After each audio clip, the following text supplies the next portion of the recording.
Hi friends, welcome back to Dian's Paradise. Hope you all are doing good. ഇന്ന് ഞാൻ share ചെയ്യുന്ന റെസിപ്പിയാണ് കടായി പനീർ. ഇത് വെറും 10 മിനിറ്റ് കൊണ്ട് തന്നെ നമുക്ക് തയ്യാറാക്കി എടുക്കാൻ പറ്റും. ഒരുപാട് പ്രിപ്പറേഷൻസ് ഒന്നുമില്ലാതെ പെട്ടെന്ന് തന്നെ റെഡിയാക്കി എടുക്കാൻ പറ്റുന്ന ഒരു ഡിഷാണ് ഇത്. അധികം വൈകിക്കാതെ എന്തൊക്കെയാണ് ഇതിലേക്ക് ആവശ്യമുള്ള ഇൻഗ്രീഡിയൻസ് നോക്കാം. ആദ്യം തന്നെ ഒരു പാത്രത്തിലേക്ക് 4 മീഡിയം സൈസ് തക്കാളി വലിയ കഷ്ണങ്ങളായിട്ട് അരിഞ്ഞിടുക. അതുകൂടാതെ അതിലേക്ക് 2 പച്ചമുളക്, പിന്നെ 7-8 അല്ലി വെളുത്തുള്ളി, ഒരു ചെറിയ കഷ്ണം ഇഞ്ചി, 7-8 കശുവണ്ടി കാഷ്യൂ നട്ട്സ്, ഇതെല്ലാം കൂടെ ചേർത്ത് മിക്സിയിലിട്ട് നന്നായിട്ട് അടിച്ചൊരു നല്ല പേസ്റ്റ് പരുവത്തിൽ അടിച്ചെടുക്കണം. ഇതായിപ്പോൾ ഇതുപോലെ ഇരിക്കും. ഇത് അടിച്ചു കഴിഞ്ഞതിന് ശേഷം ഇനിയൊരു പാൻ ചൂടാക്കി അതിലേക്ക് 2 ടേബിൾ സ്പൂണ് വെജിറ്റബിൾ ഓയിൽ ഒഴിക്കണം. എണ്ണ ചൂടായതിന് ശേഷം അതിലേക്ക് ക്യൂബ്സ് ആയിട്ട് നമ്മൾ അരിഞ്ഞു വെച്ചിരിക്കുന്ന പനീർ ഓരോന്നോരോന്നായിട്ട് ഇട്ടിട്ട് ഫ്രൈ ചെയ്തെടുക്കണം. പനീർ ഫ്രൈ ചെയ്യുമ്പം തീ എപ്പോഴും മീഡിയം ലോ ഫ്ലെയിമിലായിരിക്കണം. കാരണം ഇത് പെട്ടെന്ന് തന്നെ കരിയാനും ചാൻസ് ഉണ്ട്. അതുകൊണ്ട് നമ്മൾ മീഡിയം ലോ ഫ്ലെയിമിലിട്ടിട്ട് വേണം ഇത് ഫ്രൈ ചെയ്തെടുക്കാൻ.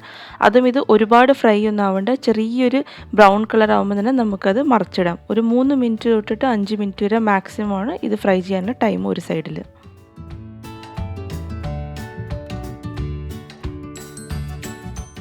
ഇപ്പോൾ ഇത് ഏകദേശം ഒരു സൈഡ് ആയിട്ടുണ്ട്. ഇതിനെ മറച്ചിട്ട് കഴിഞ്ഞാൽ നിങ്ങൾക്ക് കാണാം ഇതിൻ്റെ കളർ എങ്ങനെയാണ്.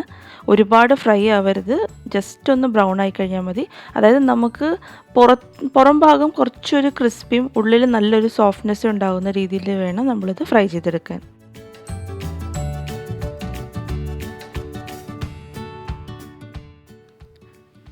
ഇതിപ്പോൾ എല്ലാം മറിച്ചിട്ടതിൻ്റെ ശേഷം ഇതിൻ്റെ കളർ കണ്ടില്ലേ. ഇനി അടുത്ത സൈഡും ഇതേപോലെ തന്നെ ഒരു 3 മിനിറ്റ് വരെ ഫ്രൈ ചെയ്തെടുക്കാം. ഇപ്പോൾ ഇത് 2 സൈഡും നന്നായിട്ട് ഫ്രൈ ആയി. ഇനി ഇതിനൊരു പാത്രത്തിലേക്ക് എടുത്ത് മാറ്റാം.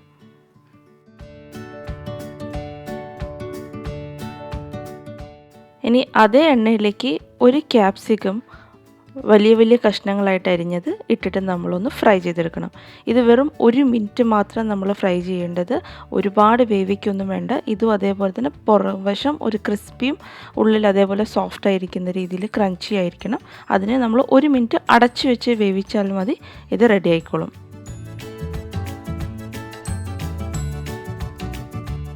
ഇതിപ്പോൾ റെഡി ആയിട്ടുണ്ട്. ഇതിനിപ്പോൾ നമുക്കൊരു പാത്രത്തിലേക്ക് എടുത്ത് മാറ്റാം.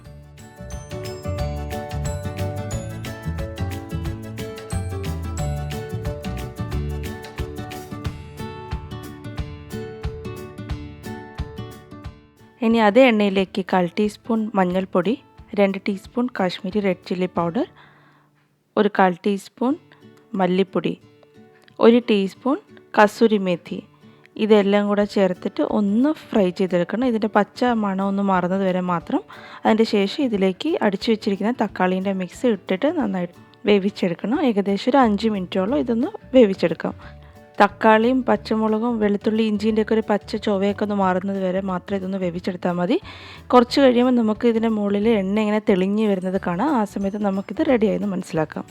ഇനി ഇതിലേക്കൊരു 1/4 ടീസ്പൂൺ ഗരം മസാല, 1/4 ടീസ്പൂൺ ജീരകം പൊടിച്ചതും കൂടെ ചേർത്ത് നന്നായിട്ട് മിക്സ് ചെയ്തെടുക്കാം.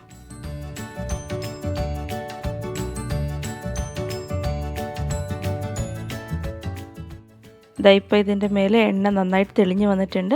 ഇനി ഇതിലേക്ക് നമ്മൾ 1/2 കപ്പ് ചൂടുവെള്ളം ഒഴിച്ചു കൊടുക്കാം.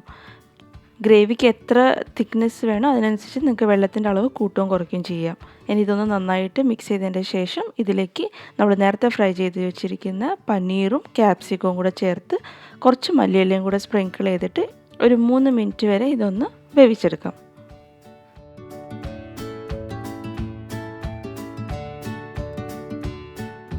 അപ്പോൾ ഗ്രേവി തിളച്ചിട്ടുണ്ട്. ഇനി ആവശ്യത്തിന് ഉപ്പും കൂടെ ചേർത്ത് ഒന്നും കൂടെ ഒന്ന് മിക്സ് ചെയ്തെടുത്ത് കഴിഞ്ഞാൽ ഗ്രേവി റെഡിയായി.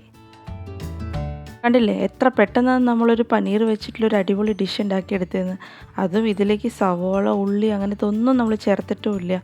ഗ്രേവിനെ കുറച്ചും കൂടെ ടേസ്റ്റി ആക്കണമെങ്കിൽ നമുക്ക് ഇതിൻ്റെ അകത്ത് വേണമെങ്കിൽ കുറച്ച് ക്രീമും കൂടെ ആഡ് ചെയ്യാം. ക്രീം ഉണ്ടെങ്കിൽ നിങ്ങൾക്ക് ഒഴിച്ചാൽ മതി, ഇല്ലെങ്കിൽ നമുക്ക് ഇങ്ങനെ തന്നെ സെർവ് ചെയ്യാവുന്നതാണ്.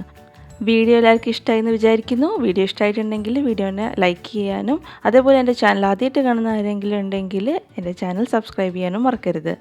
ഇനി വീണ്ടും ഒരു അടിപൊളി ഡിഷായിട്ട് കാണുന്നത് വരെ stay healthy and be happy.